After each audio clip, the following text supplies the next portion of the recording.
Happy Halloween everyone, and welcome to the finale of this spooky season with a processed Halloween special, the series in which I break down my techniques and creative process making art in Photoshop. For this new episode, I felt really creative in wanting to make something inspired by the 1931 film Dracula. I found myself rewatching this film this season, and for something that came out over 90 years ago, it's still a masterpiece of horror cinema. Plus, in terms of content creation, it's Halloween, you can't not have Dracula, can you? For this piece, I envisioned Van Helsing heading deep into the dark chasm of Dracula's tomb with the intention of killing the Lord of the Undead, only to discover that he is already awake and exiting his coffin with only his hand and face being seen. All of the assets you will see being used have all been downloaded from Envato Elements. If you're a digital artist or creator and want a practically infinite number of stock assets for your work at a great price, do check these guys out, they're amazing. I'll leave a link in the description below. Okay, so the first step was trying to build a cave in which I wanted the tomb to be located in. Here I'm just cutting parts out from multiple cave images and stacking them up together, seeing what works.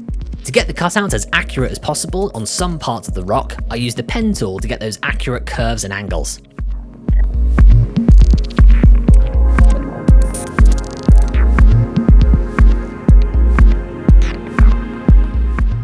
Given that there's a hole at the top, I wanted some rock build-up inside the tomb to show the remains of a cave-in that would have happened long ago, and this asset proved really useful for what I wanted.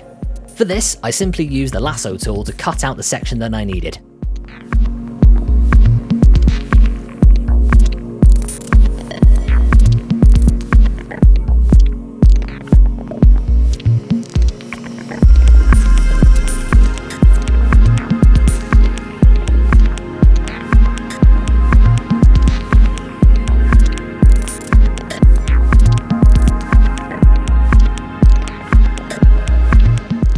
I only wanted one entryway into the cave from above and not the others behind it. So by using this image from deep inside a cave, I duplicated the same layer, flipped it horizontally, and increased the scale of it slightly.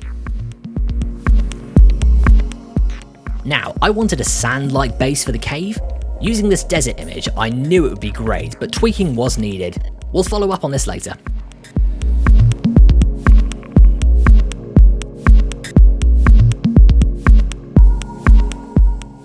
I envisioned Dracula's coffin propped up on a large flat rock in the ground.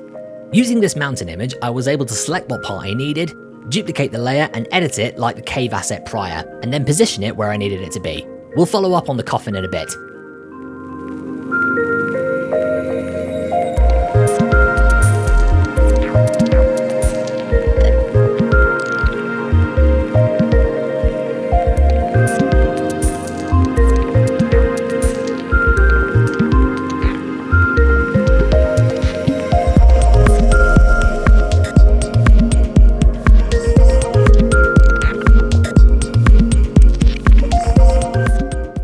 With all of the elements of the cave where they needed to be, time to edit it into shape.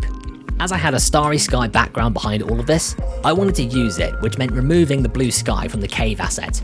I originally wanted to keep the dead bushes, but this ended up being so much of a faff, I just ended up ditching it in favour of a clear opening.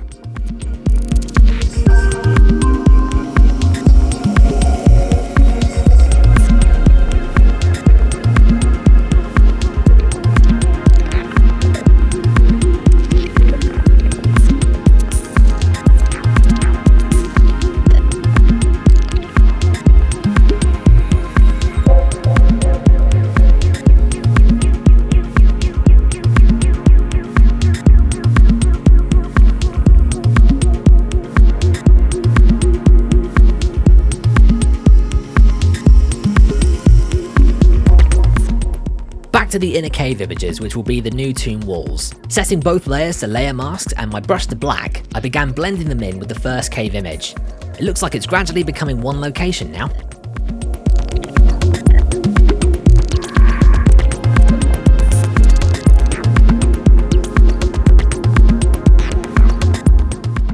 This pillar, if you will, of rock just didn't look right.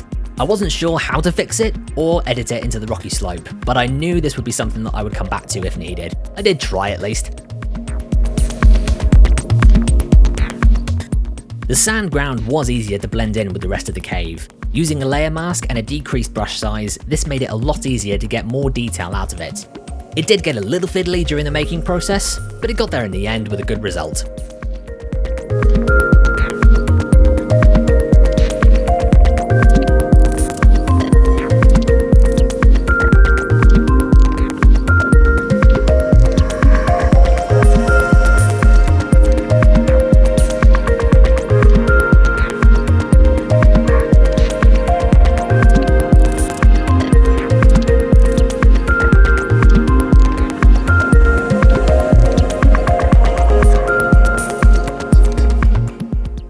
To the coffin rock.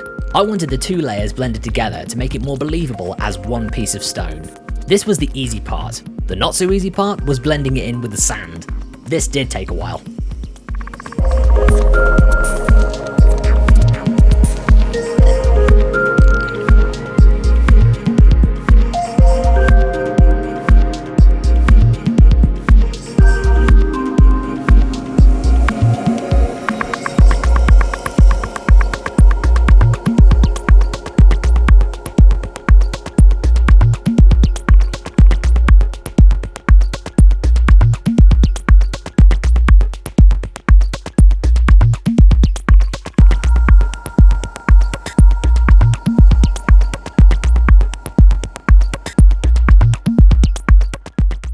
With everything blended, I started making the relevant adjustments to the colour tone.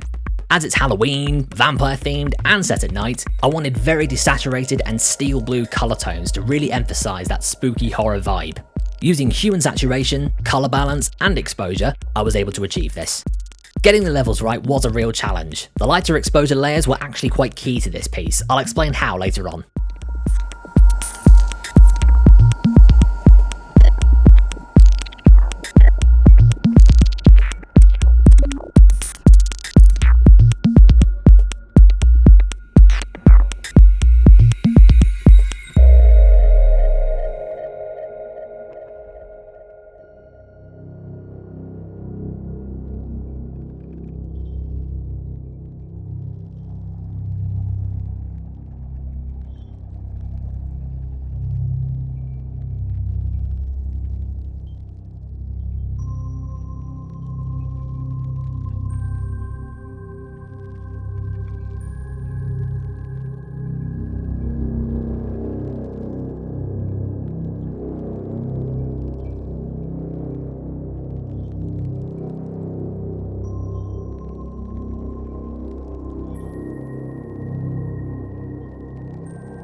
I still wasn't really sure how to fix this rock pillar, and it was actually starting to annoy me. I did what I could to try and make it look better than it was, but I just wasn't happy with it. Definitely thought about coming back to this after everything else was sorted.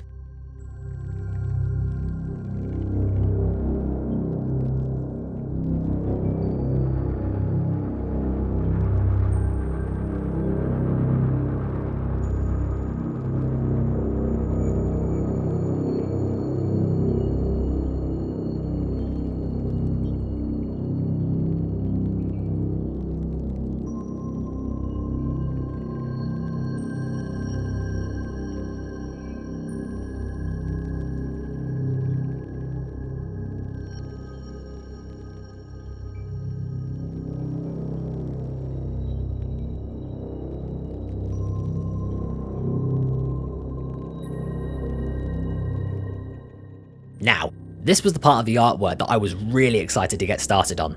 The centerpiece was, of course, Dracula's coffin, and I was able to find this really cool 3D asset on Envato Elements.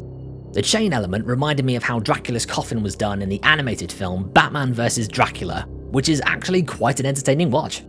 As the asset was 3D, sometimes you get these shadows as if it was lying on a flat surface. Naturally, I didn't want this, so I had a layer of white behind it so as to see the shadows more clearly in order to select them so that they could be removed. For most of the 3D assets in this piece, I used this selection method to clean them up a bit. Worked like an absolute charm. I decided to make a start on my Van Helsing. I wanted him dressed in priest robes, wearing a fedora, and carrying a bag, most likely full of wooden stakes.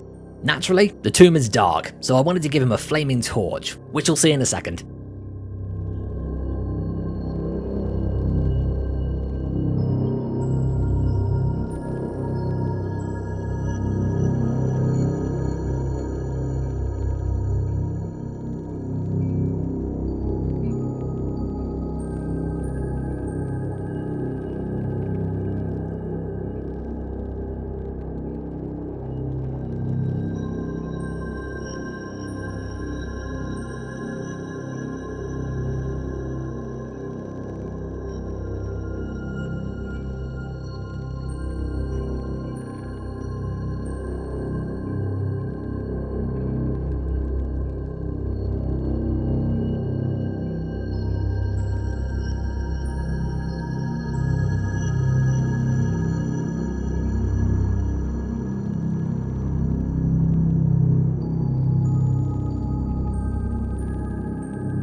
I finally realised, why in the world would Dracula have lights in his tomb?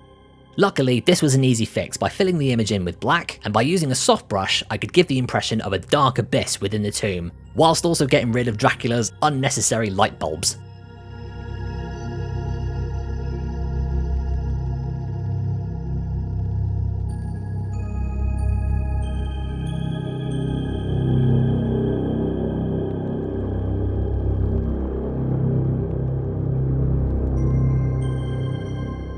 With the darkness now added, this is where the exposure layers mentioned earlier came into effect. I wanted moonlight coming through the cave opening, so I wanted to make sure that the light affected the rest of the environment.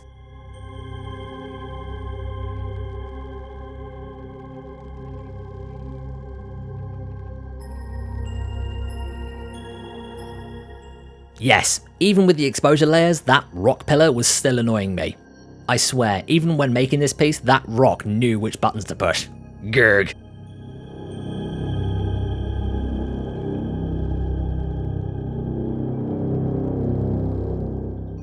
Naturally, the same level of effects had to be given to the coffin and its chains. Despite looking quite intricate, this was actually rather fun to get right. The inside of the coffin was looking a bit too bright, so this was an easy fix with an added black fill layer. I had plans for this, which we'll see towards the end.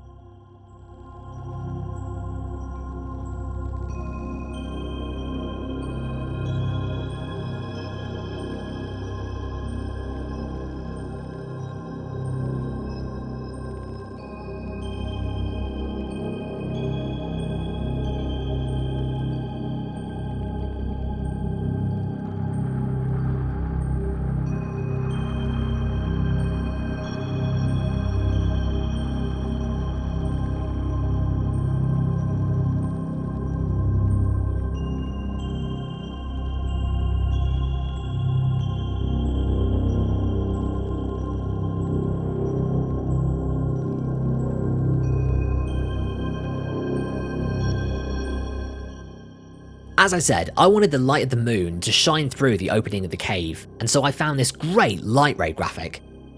I set the layer to black and white, changed the blending mode to screen, and then erased what I didn't need. It also had some particle effects in there as well, which I thought were a nice touch.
the time finally came to add all of the colour effects to my Van Helsing. Using the same layer options for the cave was easy. For the torch, this needed an orange colour fill and a very soft brush to accurately detail the lighting effects both on him and the environment, mostly on the ground. Changing the layer mode to colour dodge on Van Helsing's robe made this a lot easier.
Okay, so right now I'm just adding some of the final effects to the image to make it pop, so I'm going to let the music play out from here.